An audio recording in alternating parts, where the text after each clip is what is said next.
The call came in just after dusk, one of those gray winter evenings when the streets of Spokane feel quieter than they should. I was finishing the last of my paperwork when dispatch patched me through. Disturbance at a nursing home, the operator said. Possible elder neglect.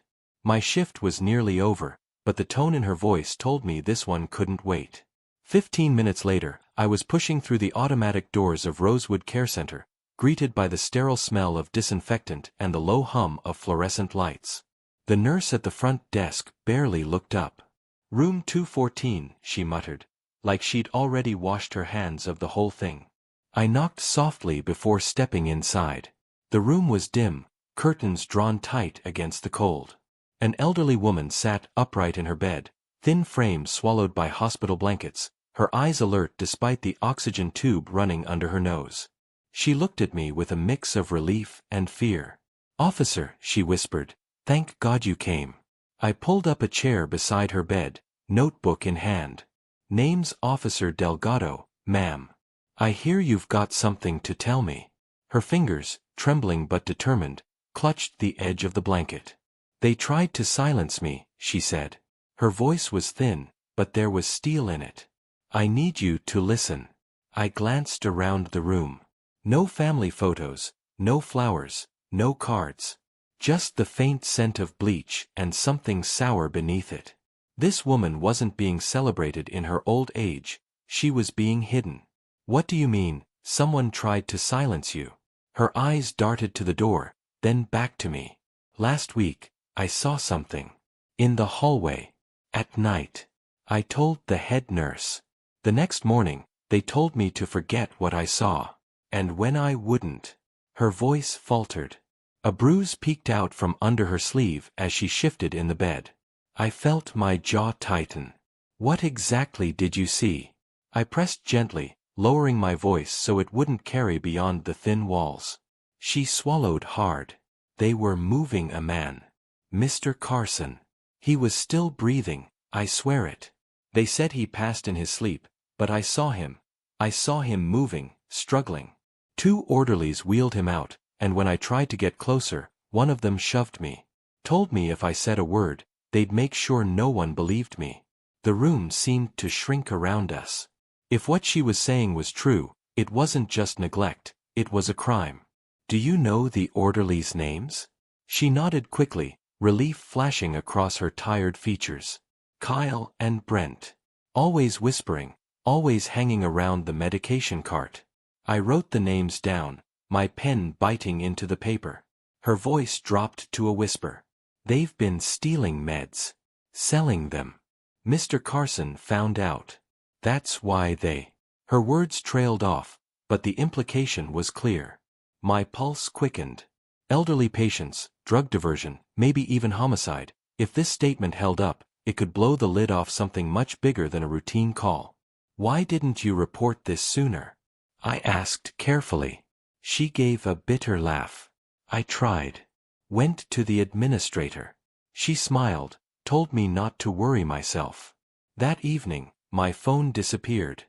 The next day, I found a warning note in my drawer. In block letters, 'Stop talking.'" She pulled a folded scrap of paper from under her pillow, her hand trembling as she pressed it into mine. The words were scrawled in thick black marker, ugly and threatening. For a moment, the only sound in the room was the steady hiss of her oxygen. I looked her in the eye. "Ma'am, you did the right thing by calling us. I promise you, no one's going to silence you again." Her shoulders sagged in relief, but the fear didn't fully leave her eyes. "Promise me," she whispered. "Promise me you'll make them pay for what they did to him." I slipped the note into an evidence bag and snapped it shut. "You have my word." Outside in the hallway, I caught sight of a figure at the far end, a man in scrubs, stocky build, watching us too closely before disappearing around the corner. My instincts told me the clock had already started ticking. As I walked back to the nurse's station, the weight of the old woman's words pressed on me. A patient possibly murdered, staff covering it up, threats against a witness. This wasn't just another report, it was a fuse burning toward something explosive.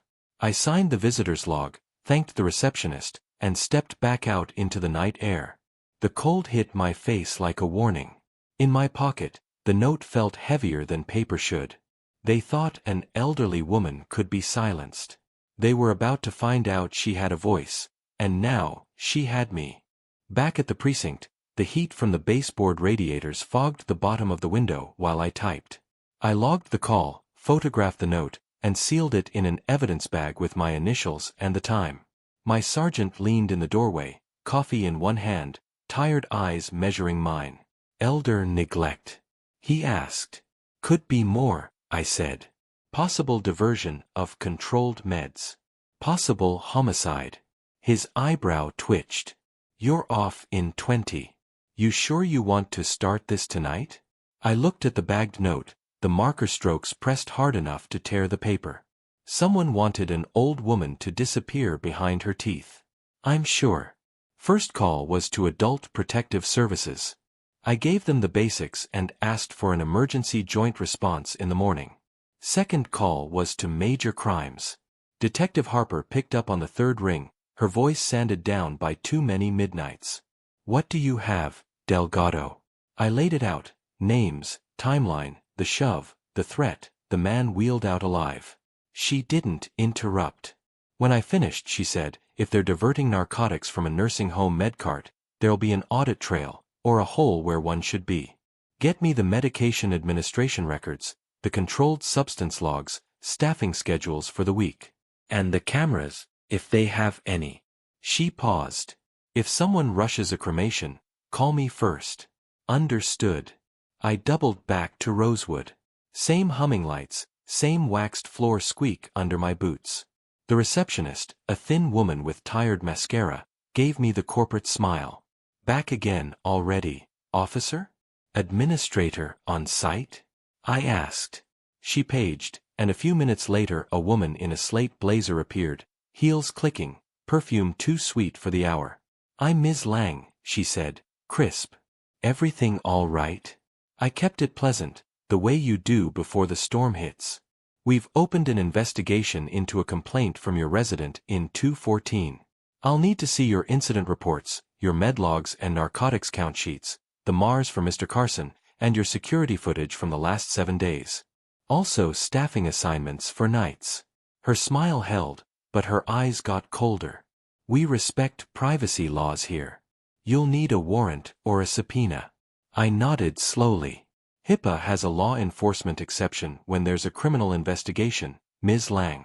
Tonight I'm not asking for medical charts, just administrative logs and to ensure evidence isn't destroyed. She folded her arms. Our IT contractor manages the cameras off-site. Footage cycles every 72 hours. It's all very routine. Routine. The word tasted like dust. What time was Mr. Carson declared dead? She consulted something on her tablet. 2:11 a.m., 3 nights ago. That put us at 68 hours, give or take.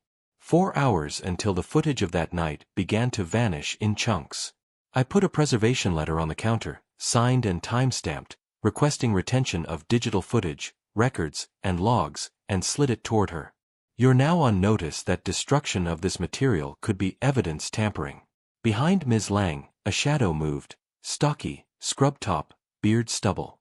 The man from the hallway.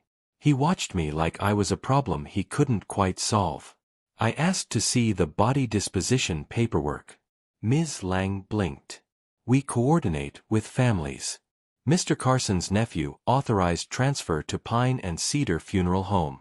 Cremation scheduled for tomorrow, 9 a.m. tomorrow. I felt the clock press its thumb on my neck.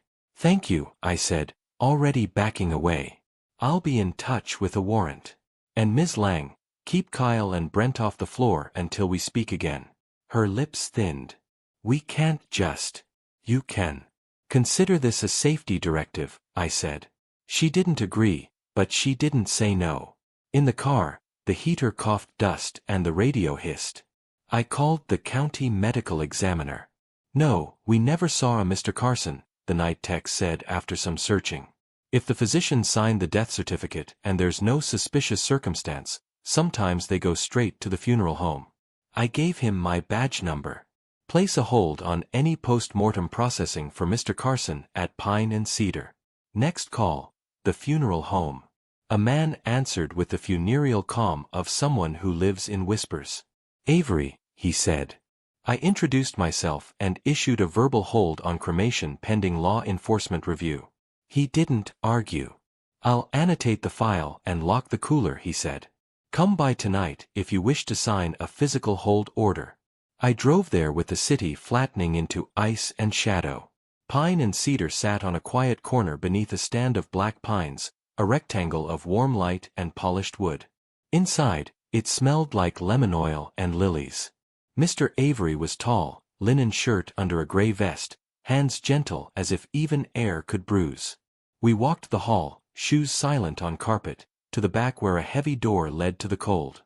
He opened without ceremony, and the breath left my chest in a white cloud. Mr. Carson lay zipped in a white bag on a tray. I read the tag twice, took a photo of the chain of custody label, then looked to Avery. I'm not asking you to unbag him, I said. Not without the medical examiner. I'm here to make sure he's here tomorrow. Avery nodded. He is, and he will be. We signed the hold, ink scratching in a room that sounded like a cathedral. As I capped the pen, a thought tugged.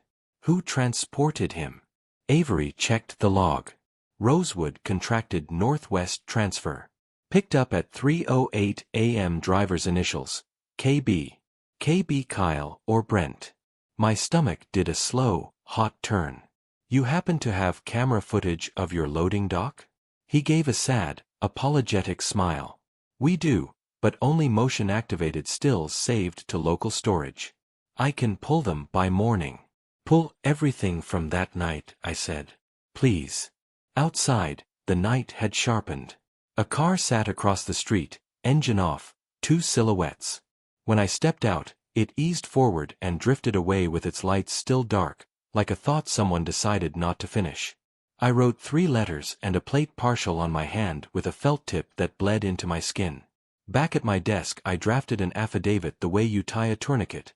Fast, tight, no room for error.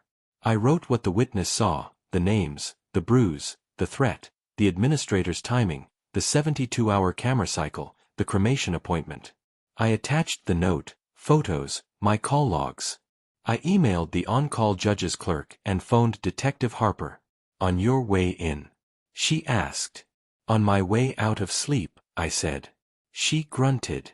I'll meet you at Rosewood at 0700. I'll get the warrant packet to the judge's inbox. Nice catch on the cremation. Before shutting down, I called Rosewood to check on 214. The line rang and rang, then clicked to a recorded message. Our residents are sleeping. Call back during visiting hours. I called the main line. Ms. Lang again, the same sugar.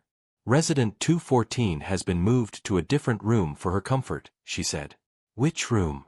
Pause. Privacy policy prevents me from. That's enough, I said, and hung up before my voice could pick a fight my badge would have to finish later. Sleep didn't come.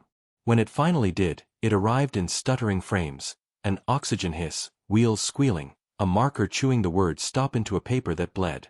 I woke before dawn with the sour copper taste of adrenaline in my mouth and checked my phone. A notification from the court, warrant signed at 5:41. Another from the me, hold acknowledged. And a third, unknown number, no caller ID, just a single text, you didn't see anything. I took a screenshot, forwarded it to Harper, and headed for Rosewood while the sky was still the color of unpolished steel. The streets were empty except for the paperboy and the men who clean other people's windows. Somewhere inside that care center, a woman who had nothing left but her voice had used it, and somewhere else, 2 men had decided they were entitled to whatever weakness they could take from those who couldn't fight back. I parked under a streetlight that hummed like an old neon sign and watched my breath ghost the windshield. In my pocket, the warrant paper felt warm from my palm, and the tick of the 72-hour clock had become something I could hear. Morning at Rosewood had the same stale odor of bleach and microwaved oatmeal. The sun was just breaking over the ridge, turning the frost on car hoods into thin mirrors. Detective Harper was already there, a travel mug in one hand, hair tied back like she'd slept less than I had. She lifted the mug in greeting. "Got the warrant," she said. "Judge signed it at dawn." She handed me a copy, 3 pages, crisp, the ink barely dry. Surveillance footage, narcotics logs, staff assignments, death paperwork. Enough to dig. We walked in together.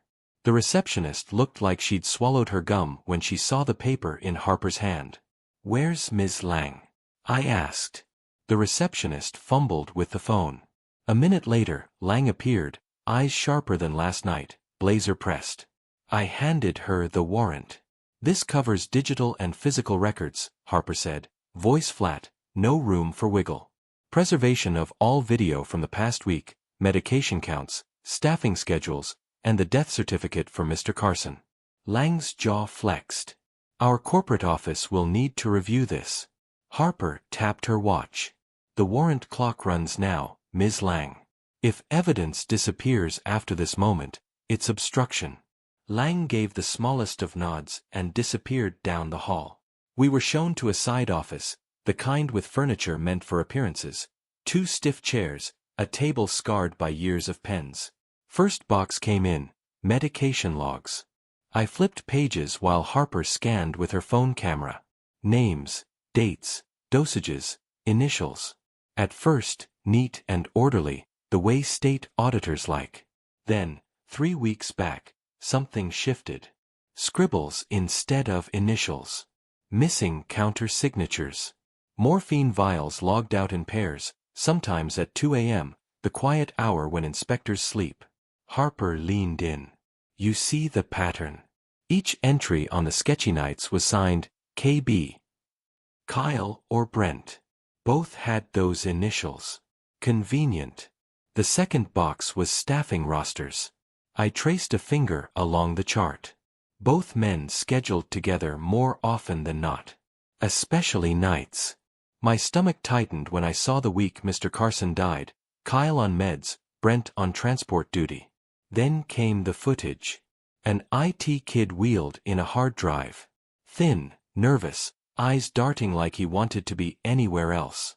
He plugged into a desktop, clicked open folders marked by date. Harper slid the warrant across the desk to remind him who was in the room. The grainy black and white feed flickered onto the screen. Hallways, nurse stations, loading dock. We scrolled to the night in question. Midnight, empty halls. 1 a.m., nurse pushing a cart. 1:45, a shadow at the med cabinet, tall, shoulders squared. 2:07, 2 figures wheeling a gurney down the west corridor. No sheet over the man's face. Mr. Carson. His hand shifted, slow but unmistakable. My chest tightened. He was alive. They pushed him to the service elevator. Camera switched to loading dock.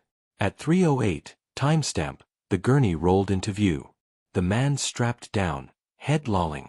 The driver log had said, Northwest Transfer. But the uniforms weren't EMT jackets, they were scrubs. Kyle and Brent. The plate of the van flashed for a second, partial, but enough. Harper froze the frame. That's not a contracted transport. That's their own vehicle. Lang reappeared at the door, arms crossed. "You've seen enough," she said. Harper didn't even look up. "We'll determine that." The ME's office arrived then, 2 techs with a stretcher, paperwork in triplicate. They wanted Carson's chart to cross-reference. Lang tried to protest again, but Harper shoved the warrant in her line of sight. The chart was thin, thinner than it should have been for a man with multiple prescriptions. Cause of death, natural causes. No attending physician's signature, just a stamped name. I felt heat rise behind my ears. Fraud, plain as day. We asked to interview Kyle and Brent. Lang said they hadn't reported for shift. No call, no show. That was the first honest thing she'd said. Back in the parking lot, Harper lit a cigarette she wouldn't finish. "You ever notice," she said, "how people like Lang think corporate policy can stop a felony warrant?" I looked at the frozen image on the printout we'd pulled, Carson's hand moving under the fluorescent buzz. He was alive. And then he wasn't. We drove to Pine and Cedar. Avery met us at the door with a clipboard. He'd pulled the motion-activated stills from the dock. Grainy, but clear enough. The van, white Dodge, no commercial markings, dented rear door. 2 men, one with a beard shadow, one clean-shaven. Time stamped to the minute, the log said, transfer. Harper exhaled through her nose like a prizefighter ready for the next round. We've got them moving a live patient into a fake transport, she said. That's enough for probable cause. I wasn't finished. What about the threat note? I asked. The witness isn't safe. Harper nodded slowly. We'll move her under protective status. APS can coordinate a safe placement off-site. But when we returned to Rosewood to collect her, the bed in 214 was stripped. Blank, sterile, like no one had slept there in weeks. I turned on my heel, heart slamming. Where is she? The nurse on duty shrugged, eyes glassy with practiced indifference. Moved. Orders from admin. No forwarding info. I scanned the charting logs. Discharge entry, 9:15 a.m. destination. Blank. Signature, KB. My pen tore the page as I circled it. Harper swore under her breath. They'd moved her. Maybe worse. We hit the hall, boots hammering tile. Lang intercepted, feigning confusion. There must be some mistake. I stepped into her space, close enough to smell the cloying perfume. Where is she? Silence. Harper leaned in. Listen carefully, Ms. Lang. You're already standing on obstruction. If that woman's harmed, you'll be standing on accessory. Lang's lips parted. She glanced toward the east wing. Room 310, she whispered. Temporary transfer. We found her there, sitting up, hands folded, like she'd been waiting for judgment. A new bruise shadowed her cheek. When she saw me, her eyes filled but she didn't cry. I knew you'd come, she whispered. I sat beside her, lowering my voice. You're not safe here anymore. She nodded. Then help me finish this, she said. I felt every clock in the building ticking at once. The 72-hour footage cycle, the cremation appointment, the absence of 2 men who knew we were closing in. Harper radioed for transport detail. I stayed with the woman until uniformed officers arrived. Her hand, fragile and trembling, gripped mine like a lifeline. Don't let them do to me what they did to him. When we wheeled her out, the halls felt heavier, shadows thicker. Someone was watching from around a corner, I was sure of it. But this time, they weren't going to scare her into silence. This time, she had backup. And the silence they'd counted on was about to break wide open. Protective custody isn't glamorous. It means a bland motel on the edge of town, shades drawn, a uniform posted at the door who wishes he were anywhere else. That's where we took her. Mrs. Alder, she finally told us her name, after the paperwork was signed. She seemed smaller under the motel's weak yellow light, but there was relief in her shoulders. They won't touch me here? She asked. Not while I'm breathing, I told her. She gave the faintest smile. Then let me tell you everything before they try again. We sat at the round motel table, me with my notebook, Harper setting a recorder between us. Mrs. Alder's hands trembled as she spoke, but her voice sharpened the further she went. She'd been at Rosewood 2 years, long enough to see patterns. Pain meds, missing, from carts. Night nurses whispering about shortages. Patients passing quietly, but too often, too soon. She leaned forward, voice dropping. Mr. Carson confronted them. Told Kyle one night he'd seen him pocket vials. Said if it happened again, he'd report him to the state board. A week later, Carson was gone. Harper and I exchanged a glance. Motive, opportunity, cover-up. The trifecta. Mrs. Alder continued. The night Carson was wheeled out, she'd heard gags of breath, seen his hand move. When she tried to follow, Brent shoved her so hard she bruised her shoulder against the wall. Next morning, Lang came to her room. Told her she was confused, that Carson had expired peacefully. When she insisted, that's when the note appeared. Stop talking. Harper slid the evidence bag across the table, the block letters staring back at us. Mrs. Alder's chin trembled. That was taped to my mirror. The statement was gold, if we could protect her long enough to use it. I asked about other witnesses. She hesitated. There was another aide. Young girl. Maria. She knew about the drugs, but she's scared. They said they'd ruin her if she spoke. She hasn't shown up in days. Harper scribbled the name. That gave us someone else to find. By the time we left the motel, the sky had cracked open with sleet, spattering the asphalt in tiny hisses. Harper pulled her coat tight. We've got probable cause for arrests, but not enough for indictments yet. We need the van. We need Maria. And we need to lock down Rosewood before Lang shreds what's left. At the precinct, we ran the plate partial I'd written on my hand. DMV hit on a white Dodge Caravan, registered to a Kyle Barrett, age 32, listed address a duplex off Maple. My pulse ticked faster. We pulled up his DMV photo, stocky, beard shadow, the man from the hallway. Brent's name came up next. Brent Cole, 35, listed as roommate at the same address. We had them. We rolled with a warrant team that night. The duplex sagged under snow, porch light dangling from its wire. When the battering ram took the door, the smell hit us, stale smoke, sweat, and the faint copper of old blood. Inside, the place was chaos. Pill bottles scattered like confetti, stacks of cash rubber-banded on the counter, syringes in a shoebox. No men. Just emptiness that hummed with abandonment. Harper cursed under her breath. We missed them. I sifted through the mess. Prescription labels, oxycodone, hydromorphone, morphine. All signed out to Rosewood patients. Some bottles still full, others gutted. I lifted one vial, the label half peeled. Carson. Thomas. Date. The night he died. I felt my throat go dry. We found a notebook on the coffee table, greasy fingerprints on the cover. Inside, a ledger. Names, quantities, dollar amounts. They'd been selling diverted narcotics like a business, steady customers listed by first name and phone number. In the margin, one note stood out. C. Shut him up. I circled it, bile rising in my throat. C for Carson. Evidence techs bagged everything. We stood outside while the snow thickened. Breath turned to mist under the streetlight. Harper lit another cigarette, exhaling hard. They're running, she said. They know we're on them. They'll make a mistake soon. Back at the station, we put out bolos, flagged their IDs, alerted State Patrol.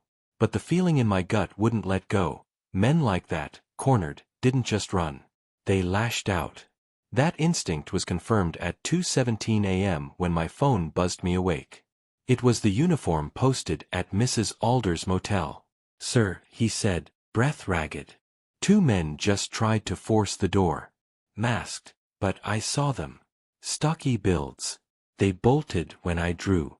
I'm in pursuit now. I was out of bed before he finished. The thought of those men standing outside her door, trying to finish what they started, it made my vision narrow. I sped through the empty streets, tires hissing on wet pavement, radio blaring with pursuit chatter. They ditched their car near Riverside Park, bolted into the trees. The uniform lost them, but not before calling out the plate. Same white Dodge. We found it abandoned, still warm, driver's door open. Inside, another note, this one folded neat on the passenger seat. I unfolded it with gloved hands. 3 words, block letters again. She dies next. Back at the precinct, Harper slammed the note onto the evidence board. They're desperate, she said. Which makes them dangerous. I stared at the paper, the ink pressed so hard it dented through. They weren't bluffing. If they couldn't scare Mrs. Alder quiet, they'd silence her permanently. We tightened protection, doubled the watch, moved her again to a safe house only 3 of us knew. I promised her face to face we wouldn't let them touch her. But inside, I knew promises meant nothing if we didn't end this fast. By dawn, Maria, the young aide, still hadn't surfaced. Barrett and Cole were ghosts. Lang's corporate lawyers were circling like sharks. And in my gut, I felt the case shifting from investigation to survival. The only thing keeping an old woman alive was how fast we could flush two men out of the dark. And the dark in this city was wide. The safe house was a squat brick duplex on the north side, borrowed from the city's housing authority for situations like this. Curtains drawn, two uniforms posted in an unmarked sedan across the street, rotation every 4 hours. Inside, it smelled of dust and old paint. Mrs. Alder sat in a recliner too big for her frame, a knitted blanket across her knees. She looked tired but calm, eyes following me as I came through the door. "They won't stop," she said quietly. I nodded. "That's why we will." We set her up with a burner phone programmed only with my number and Harper's. She practiced pressing speed dial with trembling fingers until she could do it without looking. Then she took my hand, squeezed hard. "Don't let me vanish like he did." "Not a chance," I said. Back at the precinct, Harper had the evidence board loaded. Carson's photo, Mrs. Alder's statement, the pharmacy logs, the ledger from the duplex, and the two mugshots, Kyle Barrett and Brent Cole. Red yarn stretched between each, a web of theft, intimidation, and death. At the center, a sticky note in bold marker. "Where are they?" We got our first lead before noon. A tip came from an informant who'd bought pills from Brent in the past. Said he heard the two were hiding out with a cousin who worked construction out near Cheney.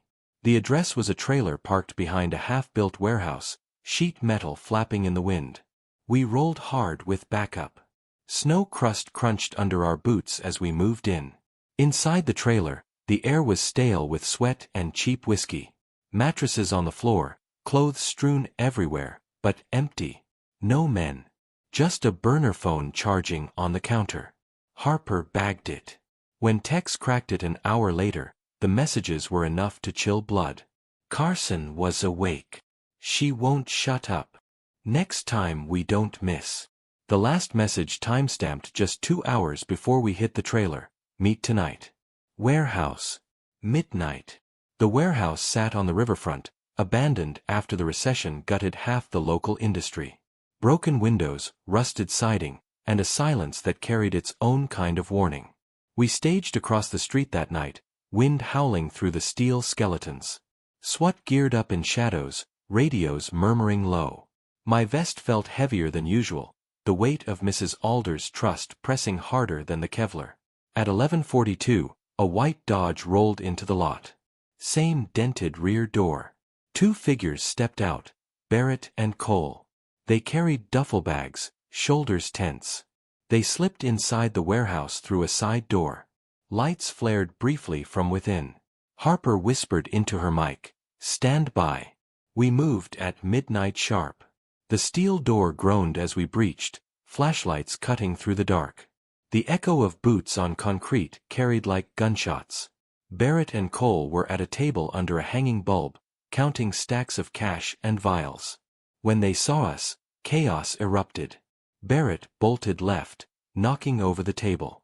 Cole reached for something under his jacket. Harper barked, "Police. Don't move." But he drew anyway, a snub-nosed revolver that gleamed under the light. Shots cracked, the warehouse amplifying them until my ears rang. Concrete dust rained from the ceiling. I took cover behind a forklift, heart pounding, gun drawn. Barrett scrambled toward a back exit, but two SWAT officers intercepted, tackling him hard to the ground. Cole ducked behind a stack of pallets, firing wild. The wood splintered, shards flying. Harper flanked him, cool and precise, returning fire until his revolver clattered out of his hand. He tried to run. I was on him before he got 10 feet, slamming him into the cold concrete. Cuffed and breathless, he spat blood and curses. "You don't get it," he hissed. "She saw too much. She's already dead." I leaned closer, the zip ties biting into his wrists. "Not tonight." We dragged both men out under flashing lights, their faces washed pale in red and blue. The duffels of cash and narcotics lay abandoned on the floor, evidence that would bury them deeper than any grave they'd promised Mrs. Alder. Back at the station, interrogation began. Barrett clammed up, lawyer already on the way. Cole sneered through swollen lips, trying to act untouchable. You think you saved her? He taunted. Lang will make this disappear. The company covers everything. We're just the hands. The words hit heavier than he knew. If Lang had been protecting them, laundering the deaths as natural causes, then this wasn't just two rogue orderlies. It was systemic. A machine that profited on silence and corpses. Harper shut her notebook, eyes dark. We've got them, but if the chain goes higher, this doesn't end here. I looked at the evidence board again, the lines all pointing to Lang's cold smile. She'd stonewalled us, lied, and moved Mrs. Alder when it suited her. If Cole was right, she was the conduit. Before dawn, we booked Barrett and Cole into county. Multiple charges: possession, trafficking, elder abuse, attempted homicide. Enough to hold them. But as I left the jail, fatigue heavy in my bones, the thought wouldn't leave me. If Lang was pulling strings, then the arrests were just the opening move. And Mrs. Alder, fragile and brave, was still sitting in that safe house depending on us to finish the game. The first text came an hour later, while I sat in my cruiser watching the sun edge over the rooftops. Unknown number, same block letters as before. You think it's over. I deleted it from my phone but not from my mind. Some battles don't end with handcuffs. Some battles crawl higher, into offices with polished desks and corporate shields. And now the silence we were fighting had a face. And a name I'd already learned to distrust. Lang. The courthouse steps were slick with melted snow the next morning, reporters already crowding for soundbites. Word had leaked fast: 2 nursing home orderlies charged with drug trafficking and elder abuse. Cameras flashed as Harper and I pushed through, shoulders squared, no comments given. Inside, the DA's office buzzed like a hive. Files stacked high, secretaries fielding calls from state regulators and local journalists. Everyone wanted to know how many patients had really died under Rosewood's roof. But in the back conference room, it was just us, the DA, and a stack of discovery evidence taller than a city phone book. Barrett and Cole were dangerous, yes, but they were pawns. The bigger question was, who signed their checks, who looked the other way, who profited? The DA, a wiry woman with sharp glasses, tapped the folder with a pen. If we can tie this to management, Lang or higher, we're looking at conspiracy, racketeering, maybe even homicide. But we need more than hearsay from a bruised witness. We need documentation. That was my cue. I pulled the ledger from Barrett's duplex onto the table. Page after page of names, dollar amounts, initials. But buried halfway through was an entry that stopped the room cold. LL, 20K, cover. Harper whistled low. LL. Lang. Lydia. 20,000 to cover what? The DA leaned in. If that's hush money, we can flip it into a warrant for her financials. By noon, we had the paperwork. The judge barely hesitated. Rosewood's corporate accounts, Lang's personal bank statements, emails, texts, all fair game. And what we found burned hot enough to strip paint. Transfers from Rosewood to an account in Lang's name, labeled as consulting fees. Outflows to Barrett and Cole disguised as overtime bonuses. And one email chain, buried deep, that clinched it. Lang telling corporate to expedite disposition for Carson before state inspection complicates things. I could hear Mrs. Alder's voice in my head as I read it. He was still breathing. The email was a death sentence written in polite corporate code. We took it to the DA. She didn't waste words. Arrest warrant for Lang. Obstruction, falsification of records, conspiracy to commit homicide. Harper cracked her knuckles. About time. We didn't go in quiet. This wasn't a midnight warehouse grab, this was daylight, suits and badges, no shadows to hide in. We walked into Rosewood just after visiting hours, sunlight glaring off the lobby's polished floor. Families turned as we passed, whispers trailing us like smoke. Lang stood behind the admin desk, clipboard in hand, every inch the professional. When she saw the paper in my hand, her smile faltered for the first time. Ms. Lang, you're under arrest, I said, voice carrying across the room. Obstruction of justice, conspiracy, falsification of medical records. Turn around and place your hands behind your back. For a second, she froze, like her brain refused to translate the words. Then she laughed, brittle and sharp. This is absurd. I've done nothing wrong. Harper stepped forward, steel in her tone. You can explain that to a judge. When the cuffs clicked around her wrists, the mask cracked. Her voice dropped, venomous. You think you've won? This place has friends higher than you can imagine. You'll destroy your careers before you touch me. We walked her past residents in wheelchairs, past aides who stopped mid-task, eyes wide. The silence that followed us out wasn't shock, it was recognition. They'd known something all along. And now, for the first time, they'd seen the untouchable touched. Booking Lang was smoother than I expected. She lawyered up immediately, expensive suit, polished shoes, voice slick with arrogance. But the evidence was heavy. Emails, bank transfers, the ledger entry, Mrs. Alder's testimony. Still, as I left the interview room, I couldn't shake her last words. Friends higher than you can imagine. That night, my phone buzzed again. Unknown number, same block letters. This is bigger than her. I sat in the dark of my cruiser, the glow of the dash painting everything blue. Bigger than her. That meant Lang was just another rung. Barrett and Cole the bottom, Lang the middle. But who sat at the top? I drove to the safe house to check on Mrs. Alder.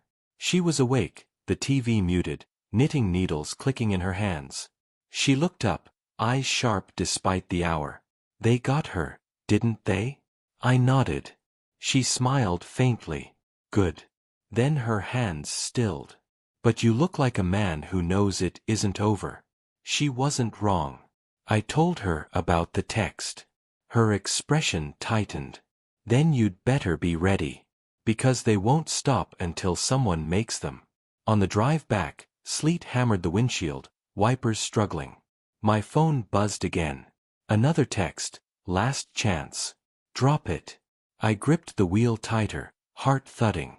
They'd gone from threats against her to threats against me. Which meant we were cutting close to something they didn't want daylight on. And for the first time since this began, I understood exactly what Mrs. Alder meant by silence. It wasn't just a nursing home.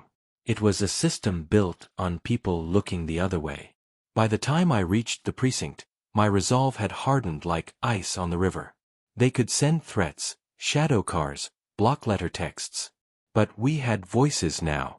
And if there's one thing I'd learned, it's that silence only wins when nobody answers back. Internal Affairs emailed me before sunrise. An anonymous complaint claimed I coerced a statement from a vulnerable elder. The timing wasn't an accident. I read it twice, jaw tight, then forwarded it to the DA with the audio file of Mrs. Alder's interview and my body cam timestamps. When people can't beat the evidence, they throw mud. Let them. Avery called while I was pouring coffee.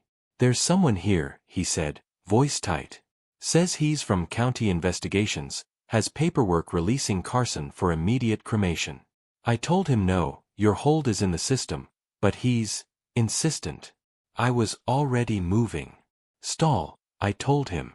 Keep him on camera. By the time I hit Pine and Cedar, the man was on the loading dock, clipboard in hand, badge that looked almost right until you looked twice. He saw my cruiser and peeled off, slipping into a tan SUV. I caught the plate, Oregon Temporary, mud-splashed, and the profile. Clean shave, windbreaker, the kind of forgettable face you hire for errands you don't want traced. Avery handed me the release. The letterhead was perfect. The judge's name misspelled by one letter. Someone had practiced this. Back at the precinct, digital forensics dropped a small bomb. The corporate email archive we'd pulled under warrant was a tunnel with rooms we hadn't opened yet. Buried in a folder labeled Variants were spreadsheets from multiple facilities under the same parent company. Rosewood wasn't a lone island, it was one of 8 along the I-90 corridor.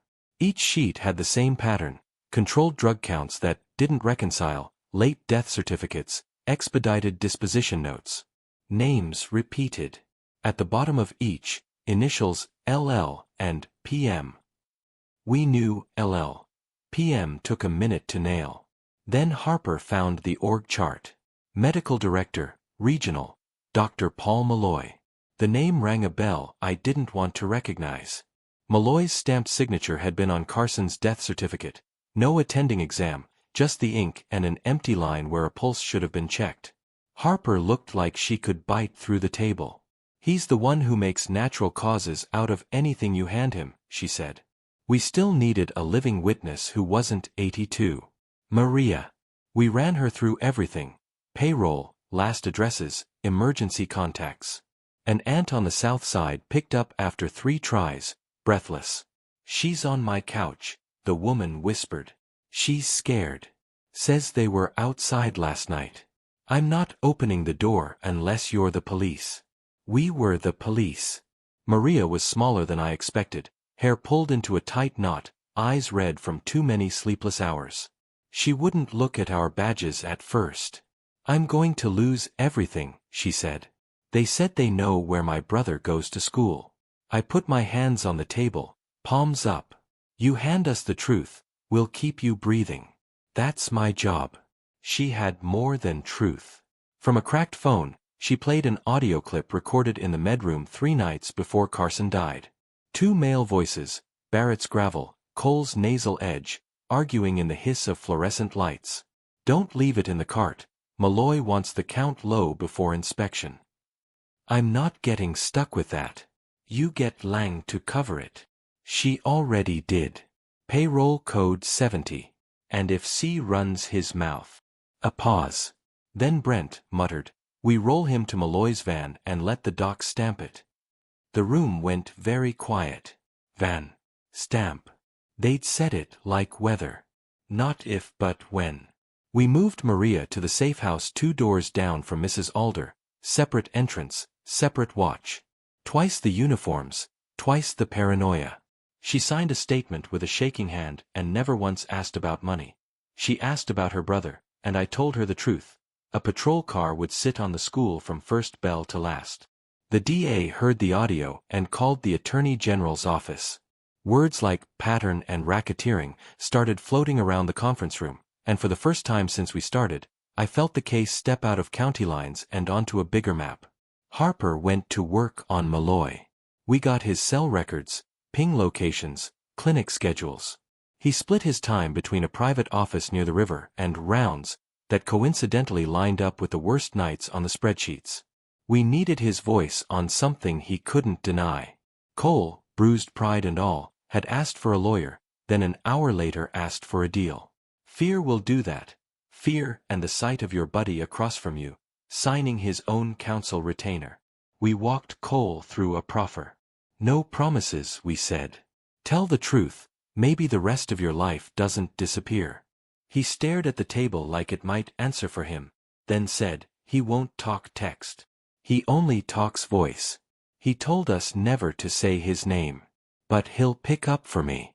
We set up in the box with a recorder, a warrant for a one-party consensual intercept, and a phone on speaker. Cole's hands shook as he dialed. 4 rings. A voice answered, smooth, impatient. "Don't use this line during the day." "It's me," Cole said. "We've got a problem. The old man, Carson, they're digging. And the lady, she's talking." A sigh. Paper shuffling. "I told Lang to clean her side." "Did she not clean her side?" "She's in cuffs." Silence. Then Malloy again, lower. "Listen carefully. You didn't bring him to me dead, and that was your mistake. You bring them to me alive, I make it tidy. Now it's messy. So you stay quiet, you don't text, you don't put numbers to words. Compliance will mark the variance. The board only reads totals. As for the woman, there are transfers. Put her on a transport and she doesn't arrive." My hand tightened on the edge of the table until the wood bit back. Harper slid a note toward me. "Enough. Cut it." We ended the call before we pushed our luck into entrapment. We sat there listening to the recording breathe. The DA walked in as we replayed the last lines, and her face set like poured concrete. "That's conspiracy and a blueprint," she said. "Get me his warrants, home, clinic, devices." "We're not waiting." On the way out, a patrol sergeant called from the safe house. The unmarked outside had 2 tires slashed. The breaker to the duplex had been tripped from the alley. Nobody got close to the doors, but they tested the fences. I pictured Mrs. Alder's knitted blanket, Maria's cracked phone, and the way both women looked at me like a promise. I drove by anyway. The street smelled like wet cedar and cold metal. Our guys had already swapped tires, run the alley with flashlights, cut the zip tie from the breaker box. I stood under the eave and watched 2 windows glow, one with a TV flickering cartoons for a young aide who couldn't sleep, one with an old woman's silhouette bent over a book she probably wasn't reading. My phone buzzed in my pocket. Unknown number. Block letters. "You moved her. Sweet. We'll move her back." I stared at it until the words blurred. Then I forwarded the screen to Harper and the DA, slid the phone back, and watched the night breathe. They thought fear would make us fold. What they didn't understand was simple. Fear just meant we were close. The warrants for Malloy pinged my inbox before midnight. We set the clock, entry at dawn, 2 teams, clinic and condo. As I headed to the staging lot, snow began to fall again, soft as dust, covering tracks that wouldn't stay hidden much longer. Dawn cracked gray over the river, snow still falling in a soft sheet that muffled the city. Our staging lot was quiet except for the low hum of engines and the click of rifles being checked. Harper passed out assignments, voice clipped but calm. One team on Malloy's clinic, another on his condo near Brown's Addition. I was with the clinic group. Too many patients' files, too many drugs funneled through that office. We needed it frozen before anything vanished. We rolled at 6:02. The clinic sat in a low brick building, glass doors frosted over, lights dim inside. Malloy's Mercedes was already parked out front, dusted with snow. Harper gave the nod. We moved fast, battering rams splitting the lock, boots crunching glass. The waiting room smelled of antiseptic and stale coffee. Behind the desk, a receptionist yelped, hands flying up. "Search warrant," Harper barked. "Step away from the computer." We fanned out. My team swept the hall. Exam rooms, file cabinets, a locked supply closet. I rattled the handle, bolted from the inside. A ram strike cracked it open. Inside were boxes of narcotics, vials stacked like bricks, each labeled with nursing home patients' names. My gut turned. Morphine, fentanyl, hydromorphone. Hundreds of doses that should have been easing pain for the sick. Instead they were staged for resale. Malloy himself was in the back office, standing behind a walnut desk like he was still in charge. He wore a pressed white coat, stethoscope draped neatly, the image of respectability. "You people have no idea what you're interrupting," he said smoothly, as if we were late for an appointment. I read him the warrant, laid the charges plain. His face didn't flicker. Conspiracy, falsification of death certificates, diversion of controlled substances. He raised his hands with a surgeon's grace, like even surrender should be dignified. While we cuffed him, techs imaged his computers, bagged his phones, boxed his files. One desktop folder caught my eye, variance reports. Each file named for a facility, Rosewood, Hillcrest, Pine Manor.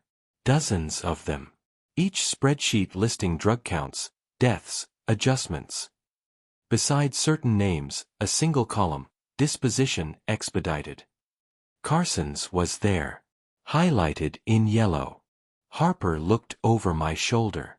"This isn't 8 homes," she said softly. "It's all of them. A corporate pipeline. We copied everything, triple redundancy, locked drives." Malloy was stone-faced as we walked him out, press already gathering at the barricade. Cameras popped. He lowered his head like a man ducking into rain. But his voice carried just enough for me to hear. "You're burning down a system you don't understand. Patients suffer without efficiency. You think you're saving them, but you're not." At the precinct, we sat him in an interview room. His lawyer arrived in under an hour, tailored suit, leather briefcase. But even before counsel, Malloy radiated arrogance. He leaned forward, cuff chain clinking. "You'll find nothing that sticks. Every form was signed. Every variance approved. State regulators don't bite the hand that feeds their funding. He wasn't entirely bluffing. The corporate shell was thick, the paperwork dense enough to bury truth. But Harper slid the recording across the table. The call Cole had made, Malloy's own voice instructing them to bring them alive. I'll make it tidy. The doctor's eyes hardened. For the first time, the mask cracked. He said nothing, lawyer's hand snapping up like a stop sign. That silence told me enough. While Malloy stonewalled, a different storm brewed. Reporters latched onto Carson's story. Elder left alive, declared dead. The public wanted answers. Families from Rosewood called in by the dozen, demanding to know what really happened to their parents, their grandparents. And behind the noise, a quieter menace pressed in. At 9 p.m., the safe house detail phoned me. A black SUV idled on the corner for nearly 20 minutes, windows tinted. When a patrol car pulled up behind it, it rolled off slow, plates obscured by mud. The uniforms were jumpy now. They doubled their watches, checked locks twice. I drove there myself, headlights off for the last block. The street was empty, the kind of winter quiet where even dogs don't bark. I sat under the humming street lamp, watching the two lit windows again. Maria's TV glow, Mrs. Alder's reading lamp. A part of me hated that they glowed at all, like beacons in a dark field. My phone buzzed. Unknown number. Block letters. You can't guard them forever. I stared at it until my vision blurred. Then I walked inside. Mrs. Alder was awake, blanket across her knees. She looked at me like she already knew. I used to believe if you kept quiet, you were safe, she said softly. Now I know, quiet is where they come first. Maria sat in the kitchen, notebook open, writing down every date she remembered Med's vanishing, every time Lang asked her to fudge a count. She looked up, eyes rimmed with exhaustion. I don't want to be scared anymore. I want them in court. I put a hand on the table between us. Then we keep talking. You both do. That's how we kill silence. Outside, the snow thickened, muting the world. But somewhere in that silence, I felt the eyes still on us, waiting for a gap. They'd tried muscle. They'd tried forged paperwork. They'd tried fear. Next, they'd try something bigger. And the thought pressed cold into my bones. We hadn't yet seen how high this climbed. At 2 a.m., Harper called. Malloy had made bail, $500,000 posted in less than 4 hours. A black car picked him up from the jail, drove him straight to corporate headquarters downtown. He's not running, she said grimly. He's regrouping. I stood at the motel window, watching snow bury the streetlights, phone buzzing again on the sill. Another message, same hand. We only need 1 minute. I typed nothing back. Just slipped the phone into my pocket, checked my sidearm, and sat in the chair by the door. If they wanted that 1 minute, they'd have to take it through me. And I was done letting silence win. The city woke to headlines that read like a fever dream. Doctor charged in elder death scandal. The paper had a photo of Malloy ducking his head outside the courthouse, cuffs barely visible under his coat sleeve. To the public, it looked like we'd cracked the case wide open. But to us, it felt like standing on the first rung of a ladder that stretched into the clouds. By mid-morning, corporate lawyers flooded Spokane from Seattle. Suits sharp enough to cut glass, briefcases fat with injunctions. They demanded immediate release of seized files, called our warrants defective, claimed privilege over every spreadsheet we'd copied. The DA fought back, but we could feel the weight. Money makes paper move fast. Harper and I regrouped at the precinct. She had a fresh cigarette unlit between her fingers, rolling it absent-mindedly. You know what scares me? She said. They don't care about Barrett and Cole. They don't even care about Lang. They're protecting a system. Which means... She trailed off. Which means they can replace parts, I finished. Just after noon, dispatch lit up our radios. Shots fired, vehicle abandoned on the South Hill. Description matched the black SUV we'd seen circling the safe house. My gut clenched. I floored it. By the time we got there, the SUV was angled into a snowbank, both doors open. Blood sprayed across the driver's seat, still fresh. No bodies. A bystander had heard 2 pops, saw figures drag someone into a second car, a dark sedan that peeled off toward the freeway. Evidence techs found shell casings, .45 caliber. The blood trail was heavy. Whoever they shot wasn't walking away clean. But it wasn't one of ours. Every officer on Safe House detail checked in. Mrs. Alder and Maria were still behind locked doors. Relief hit me like a punch, followed by something sharper. They'd botched a hit.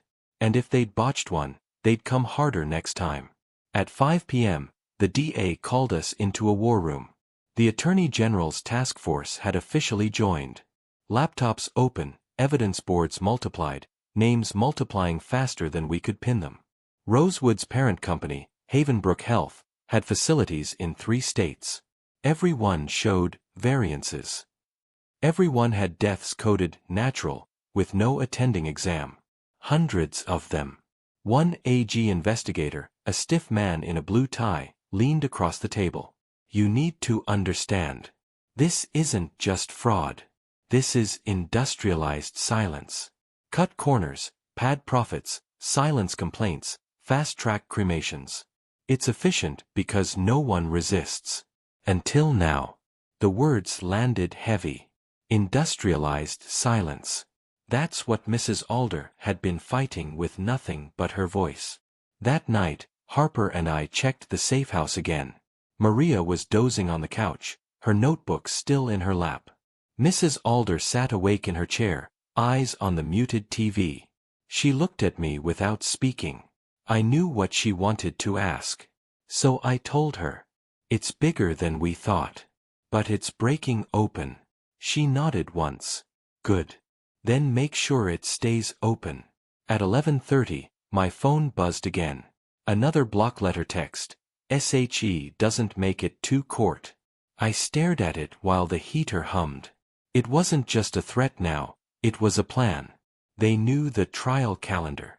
They were betting on intimidation. The next day, Harper and I escorted both women to the courthouse for a sealed deposition. Black SUVs tailed us for 6 blocks before patrol units cut them off.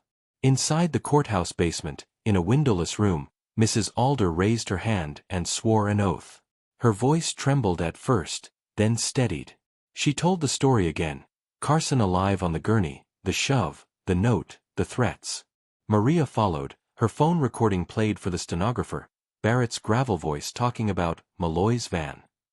When it was over, Mrs. Alder leaned back, exhaling like she'd been holding her breath for months. Now it's theirs, she whispered. Not just mine. But outside, danger thickened. A fire broke out at Pine and Cedar Funeral Home that night, smoke visible for miles. Fire crews beat it down, but not before the cooler section, the room where Carson's body still lay under our hold, took heavy damage. Avery called me, voice shaking. The body's intact, but the tags burned. Someone wanted it lost. I drove there through flashing lights and ash. The smell of wet char hit hard. Inside, the cooler was blackened, but Carson's bag was still on its tray, water dripping down its sides. The evidence tag was half gone, but my initials still faint. I stood there with ash settling on my coat and realized how close they'd come to erasing him again. Back outside, Harper leaned on the hood of her cruiser, face streaked with soot. They're escalating, she said. Fire, threats, tail cars. They don't care who sees now. I looked at the burning shell of the funeral home, at the glow painting the snow orange. No, I said. They care. They're desperate. At 3 a.m., another text arrived, this one different. Not block letters, but typed neat. A single line, deal or bury her. I forwarded it to the DA. She called back instantly. They're trying to negotiate. Which means they're scared of trial. Which means we press harder. But as I hung up, a darker thought came. Scared animals don't just run. They bite. And every time we tightened the net, someone tried to cut it with fire, bullets, or blood. I looked out at the city under snow, phone heavy in my hand, and knew the fight wasn't about evidence anymore. It was about time. Could we get Mrs. Alder and Maria to court alive before silence swallowed them again?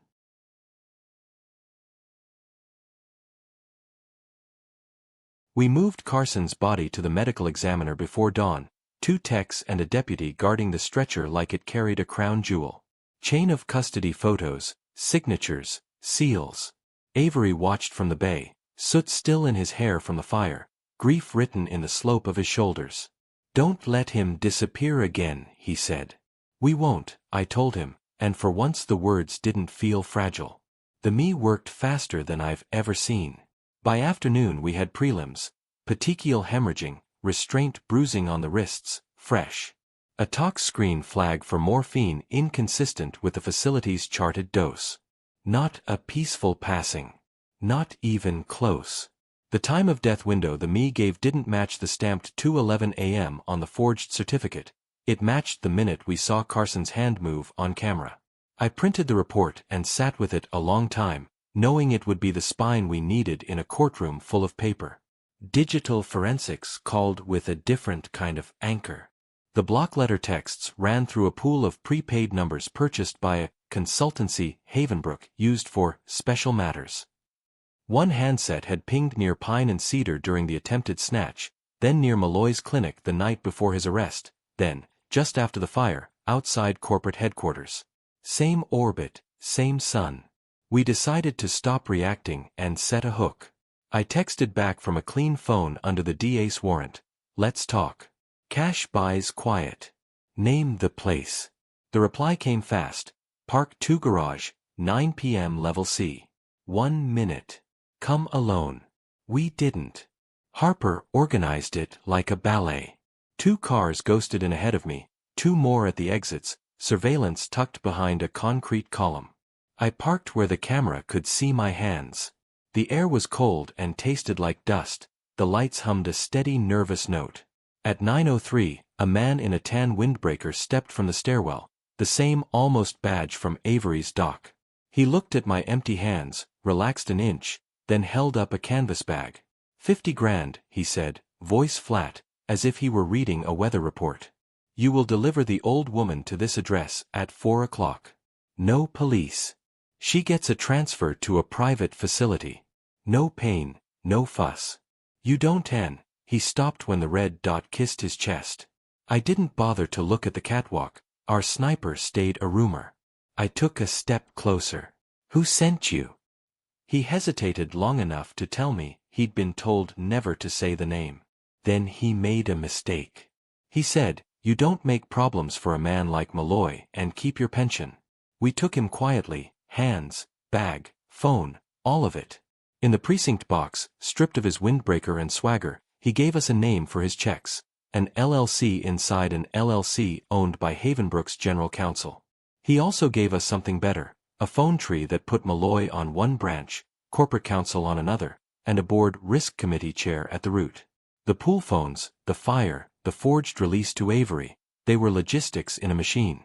By morning the AG had a grand jury paneling up like a storm wall. We walked in with the me prelim, the garage recording, Maria's audio, the ledger, the emails, the van footage, the corporate spreadsheets, and the man in the windbreaker chained to a promise to tell the truth. It wasn't a story anymore. It was a map, and every road led to the same place. Lang cracked first. Her lawyer called the DA before lunch, voice strangled.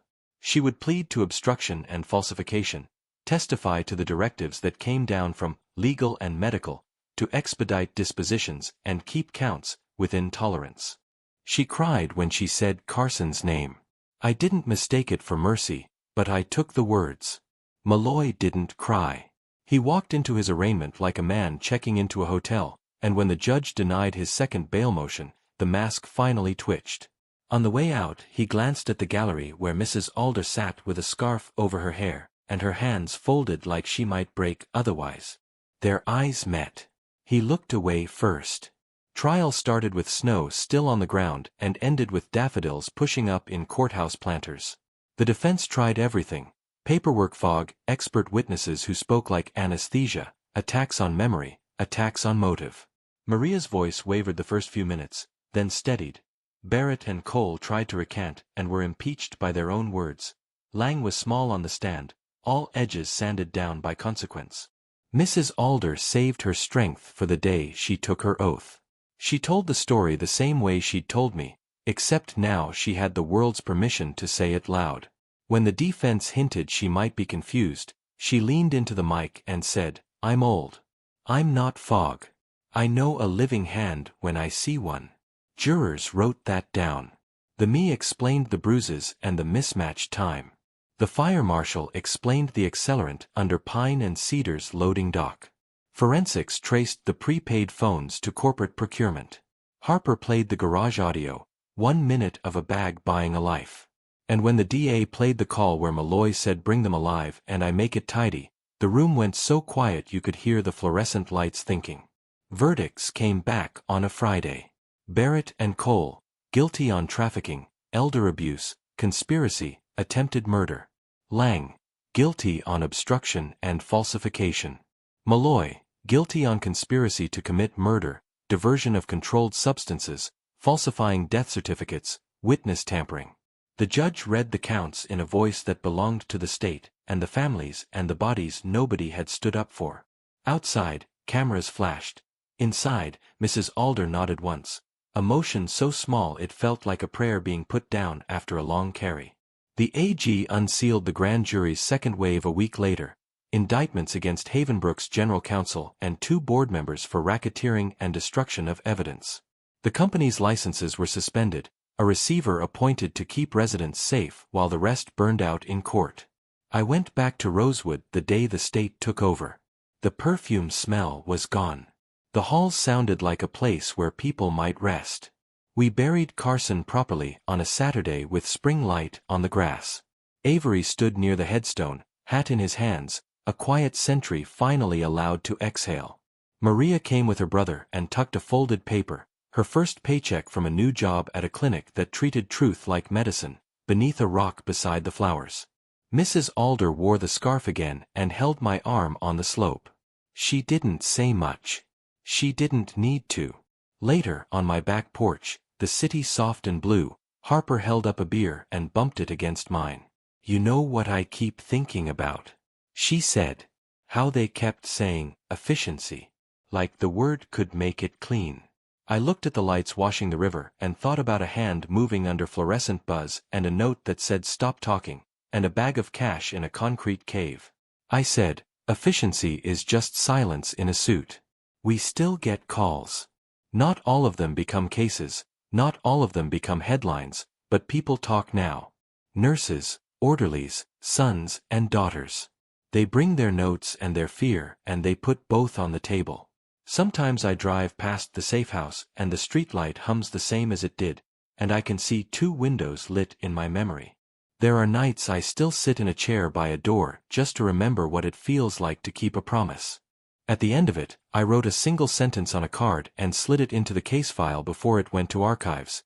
They tried to silence an elderly woman. We took her statement and made it a record. Paper isn't a heart, but sometimes it's the only thing that keeps one beating after it's gone.